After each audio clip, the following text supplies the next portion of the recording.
Identity with Tarimika.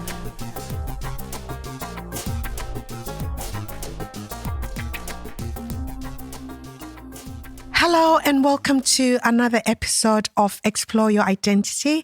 Here we have conversations about different aspects of our identity that have shaped who we are, both positive and negative. I'm your host, Tarimika, and I have another amazing guest with me here today. I just want to say thank you to Nadia Parsons for allowing this conversation here today. Welcome, Nadia. How are you doing today? I'm doing fine. Thank you for having me. Yes, so I'd like to start with a little bit about your background. Can you think of anything in your childhood, a particular memory that stands out to you? There's so many events that stand out and shaped me into the person I am, because there was nothing usual about my childhood.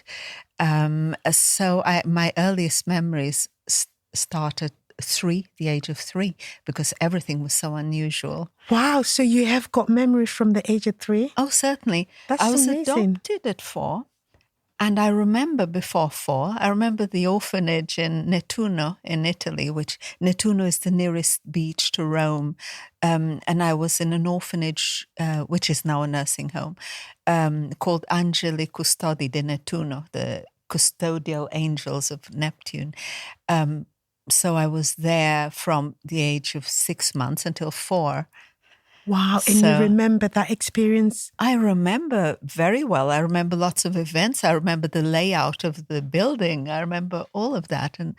But I was adopted at 4 and taken by amazing parents. My parents who adopted me, my father was an English writer from Battersea, and my mother from Calabria, Italian, Edmund and Giulietta. And I was adopted because my mother, my birth mother from Somalia, she came from a wealthy Somalian family who sent her to study in Italy, but she kind of lost her way a bit and got married quite a few times and had 3 children, different fathers and so on. Didn't look after any of us. So, I was taken away at 6 months because of an incident. I think I fell and broke my leg or something. And I was in this orphanage. I later reconnected with one of my sisters, and I got a background story. But anyway, my parents had an amazingly interesting story as well. Wow. My dad, he was a writer who moved to Rome, but in between that, he was 7 years in a concentration camp. Why was he in a concentration camp? When he was 16, he left London and traveled down to Italy, and he used to write, he used to teach English, he used to play the guitar and so on. He was part of a hippie movement from the 1940s, 40s called Vanderfugel, where lots of intellectuals were just traveling around Europe, playing the guitar, writing books and having all sorts of adventures. So he went to Italy and he met my mother, but she was only 14. And he was 17? He was 12 years older, so he was 26. Oh, okay. He was born in 1913. And he was just in the street, and he met this gentleman who asked, "Who is he?" This Englishman on the street, "Oh, who are you?" and so on. "Oh, I'm from England," so on. So that Italian gentleman took him home. But that Italian man was the director of an art school, and liked to sort of invite people, unusual people, interesting people. My father was an intellectual, a writer, so there was a lot to talk about. And that's when my father saw my adoptive mother, who was only 14, and asked that day to marry him. And she just giggled and went to tell her mum in the kitchen, and they were both laughing like, "Oh, ridiculous." Anyway, very shortly after, he was taken away because the war broke out, and he was English in Italy. So he was in prisons were full. He stayed for 1 year in a castle, Castello Montechiarugolo. They were filling up castles in any space with political prisoners. And then he was sent to Germany for 6 years. came back to Italy after, the repatriation of prisoners, and went looking for my mum. She was 21. They got married. Amazing So story. that's their That is- story. Mhm. That's their story. And how did they end up with you as their daughter? So they were in Rome, and he had worked as a junior apprentice in London for Legal & General before, at the age of 16, and got in touch with them and opened a branch of Legal & General in Rome. That's how it was in the old days. So it wasn't a subsidiary or a big office. It was one man, and it was, or a woman. It was my dad. He represented Legal & General in Rome, working from home with his wife. And they had a son, Gerard. And Gerard, they sent him to Leeds here to study. Was it Leeds? There was the Indefatigable was a ship that used to teach boys to become sailors and officers and so on. So he became a second officer and was in Australia. Cut a long story short, he was 21, the son, and the family was celebrating Christmas, or were preparing to celebrate Christmas in Italy, up in the north, Lombardia, in a town called Balabbio, with my mom's mother, so grandmother, and the three sisters, and so the whole family was there. And they convinced him to come from Australia to celebrate Christmas with them. But he, on the 24th of December, he had a heart attack in the bathtub and died. At 21? At 21. So wow, how tragic. He'd eaten a lot of food, because in Italy it's all about food. Yes, it's part of the culture. It's part of the culture. So everyone was feeding him, try this, try that, and so on. And he went to have a bath before dinner, locked the door, and in the bath he had a heart attack. Then my mother, they noticed he wasn't there. My mother was, she punched through the glass with her hands, and they found it was too late. He was dead.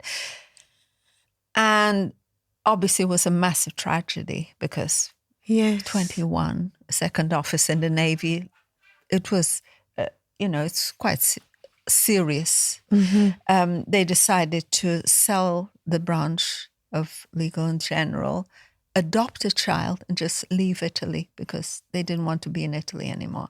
So they went looking for me. Wow. For a child. And they saw you? I was the only black child. This orphanage also had elderly people. It was a nursing home and orphanages, and it was run by nuns. And I noticed some children used to be adopted every now and then. One would go, and I remember still feeling that no one will ever take me. So when they came along, this very tall he was English, dark hair, brown eyes, very tall with glasses, and this Italian beauty next to him with very light blue eyes. When they came and they wanted me, I'm sure my chest sort of was always stuck out, very proud. I felt so proud. And Giulietta, my mother, she came every day to visit me and my father on weekends. And on my birthday, they brought a big cake to celebrate. That was the day they were taking me away at the age of 4. And I remember feeling a bit gutted, because everyone was eating this cake. I thought it was for me. I was, and then they had a Mini Morris, the car, little car, like a Mini. Well, it's a Mini. And they took me, and it was evening after the party in the orphanage, not party, my birthday. And we were in the car, and it was dark. And I remember being terrified at the back of the car, because everything had sort of died down, all the excitement. Now I was in this car with 2 strangers, and I was really afraid. And I remember I had a nightmare that night. So the night of my 4th birthday. Were you afraid they would abandon you? Because who are they? I was just scared. It was just a different experience. Yeah. And maybe the abandonment, because the nightmare, I still remember it. I can see it still. they lived in Via dell'Acqua Traversa, which is now very built up, but it still had like farms and so on. It was the outskirts of Rome. Now it's set in the middle of Rome. And I remember they didn't have a spare bedroom. So I was in the sitting room. And there were two men who were very clearly in the room trying to kidnap me. That was my nightmare. So I started screaming. Oh, bless. But then it just got so much better from then. It was amazing. I got homeschooled by my father till for the first 4 years of primary, or 3 years. He subscribed to something called PNEU, which I'm sure doesn't exist anymore, which was Parents National Education Union. And they sent books, geography, history, maths, English, and so on. He'd teach me at home. But I started learning English because I only spoke Italian at 4. He started teaching me English. And then he sold the company. So we were there only a few months because I celebrated my 5th birthday in Grenada. Oh, wow. So you moved from Italy? From Rome to Fontenoy in Grenada, but going via Las Palmas in Canaria. We were for 1 month, we stayed in Canaria, and in Gran Canaria. Las Palmas is the capital. And I remember my father saying something about taxes and were too high for foreigners or something. So we had to leave Canary Islands, went to Grenada, and we were there for 1 month in Montserrat and 9 months in Grenada. I went to school in Fontenoy, and things got a bit hairy because there was civil unrest and targets. The targets were foreigners on the island, especially white foreigners. My parents were both white. And they got targeted. My mother, there was a car that swerved near her on purpose to scare her. My father's got a brick thrown at him. I started getting bullied in school. Because of you? Because they knew who my parents were, and there was a bit of a difference in tone or whatever. So So were they they saw I was attacking different. your parents because they were your parents? Because they were white. And there was something against foreigners, quite understandably, because the Americans, the brave Americans, a year or two later, invaded Grenada. Oh, right. Okay. And actually mistakenly bombed the hospital in St. George's, the capital. So anyways, understandably in a way, but my parents had nothing to do with that. But meanwhile, when we were in Grenada, we had gone with lots of money because he'd sold the firm, went what was called first class on a ship called Begoña, a Spanish ship that sailed from Vigo to the Caribbean, from Canaria to the Caribbean, from Canaries. When we were in Grenada, civil unrest, my dad had invested everything in a bank called the Fund of Funds in Reykjavik in Iceland. It turned out to be a big operation. Oh. He lost everything. And he found out when we were in Grenada. Oh. So now we were in Grenada. They just adopted a child. Their son had died and they lost a lot of money. Their plan was to go and live in St. Helena, an island in the South Atlantic, buy a yacht and live there, the 3 of us. So my parents. But he found that out. So he had a little bank account on the side and he had to start doing what's now called Forex trading. But if you can imagine late 60s, early 70s doing Forex with no internet, that bank account had very little money in it, but it was the American Express in Switzerland. It was in Switzerland. And his way of doing Forex was writing to the bank and say, I don't know, sell yen, buy mark, buy dollars, sell lira or whatever. That after listening to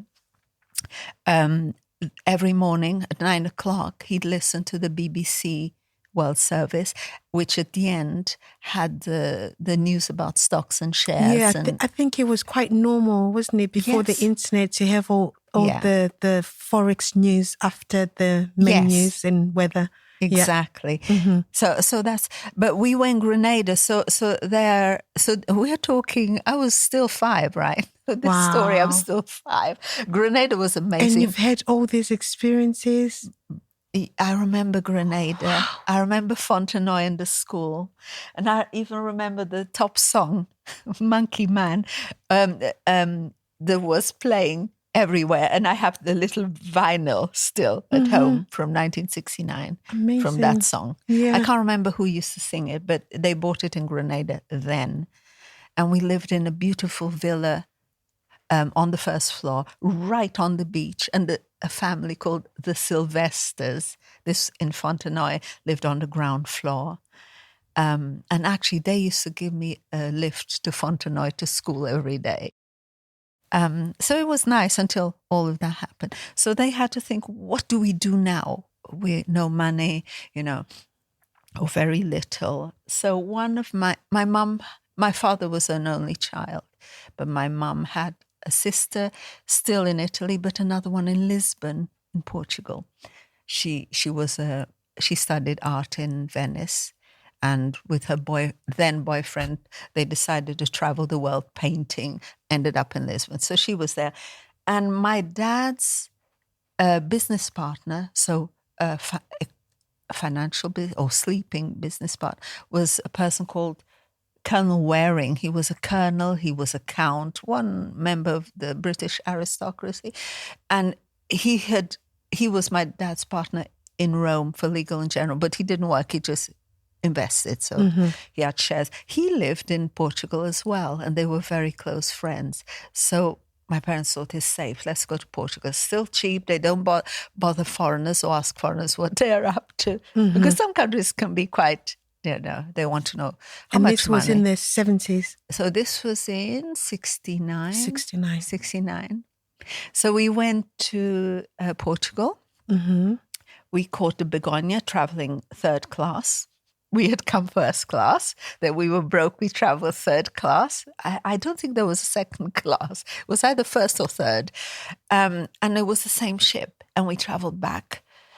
And we went to Vigo in Spain. And I still remember we caught this was in Galicia, in the northern part of Spain, northwest, which is above Portugal. Portugal is like a rectangle. So I remember they caught a cab and all the way down to Lisbon, which is a very big distance, and to stay with my Aunt Gisela. And I remember asking them, how do you know where she lives? How do you know the house? Where's the house? It was a flat in Lisbon, and stayed there. Then we went to live somewhere else. It's not that exciting. We just found. But then we went to a village called Torrão, where I grew up. Torrao, with a tilde over the A.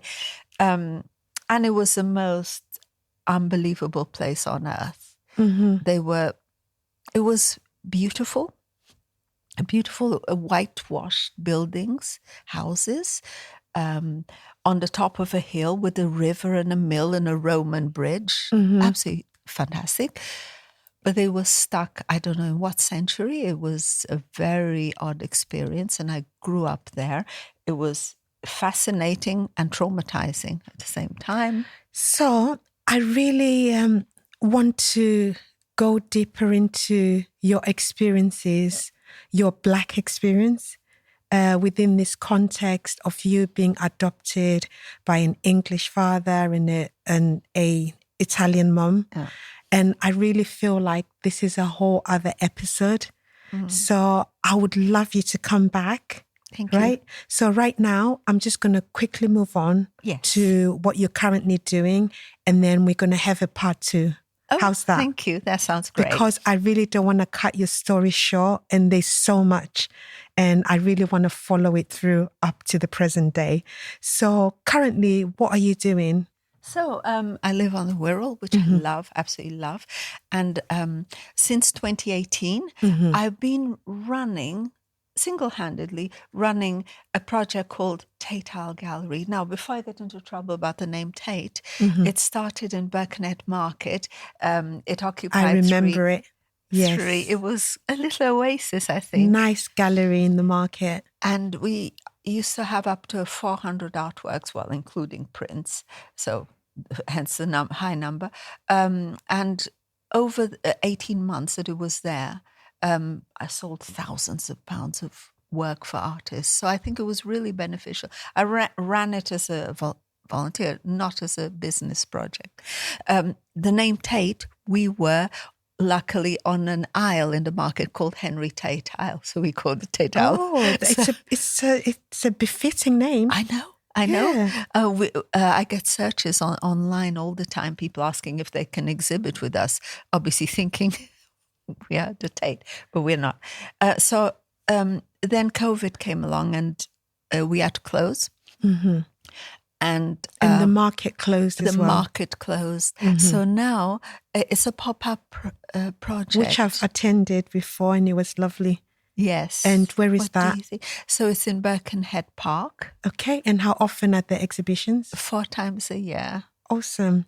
You will share some links for me to share? Yes, absolutely. It's a Tate Aisle gallery and or they also mention the Tate Aisle Gallery on the Birkenhead Park website. Okay, so I do that. And what else? So I'm passionate about natural treatments because I think people sometimes do artificial treatments that are not beneficial. I'm talking about aesthetics. I'm passionate about PRF, which is platelet-rich fibrin. Mm-hmm. It's basically using the blood from someone, not a lot, about 20 ml at a time, and extracting the plasma, which has the regenerative properties, is the part of our blood that heals our wounds, etc., and rebuilds our tissue. Mm-hmm. And I micro-inject it, the number 1, into the scalp for people who suffer from alopecia. And about 6 treatments later, down the line, their hair starts growing back. The scalp is much more healthy.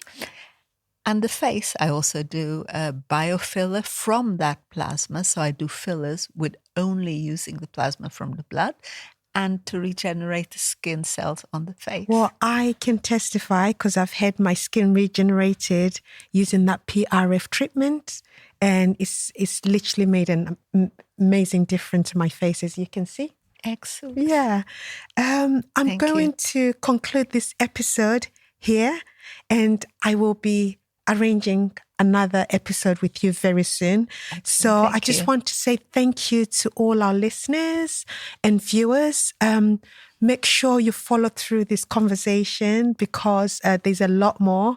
I'm sure you want to know what happened next in Nadia's identity as we continue to explore her identity. But for now, we will conclude this episode. If you found value in this episode, look out for the next one. We also have other identity episodes on our YouTube channel. Feel free to subscribe, share this episode, and until next time, keep exploring your identity.